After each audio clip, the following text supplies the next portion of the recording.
ભારતીય ચૂંટણી પંચ અને ભારતીય રેલવે દ્વારા આગામી લોકસભાની ચૂંટણી 2019ને ધ્યાનમાં રાખીને એક નવી પહેલ કરવામાં આવી હતી।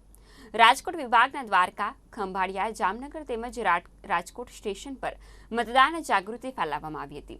ટ્રેનના ડબ્બા ઉપર મતદાન જાગૃતિ માટે સ્ટીકર લગાડી સજાવવામાં આવી હતી અને ટ્રેન ઓખા ગુવાહાટી એક્સપ્રેસને લીલી ઝંડી દેખાડીને રવાના કરવામાં આવી હતી। સાથે જ રેલવે સ્ટેશન ખાતે મતદાન જાગૃતિ ફેલાવવામાં આવી હતી।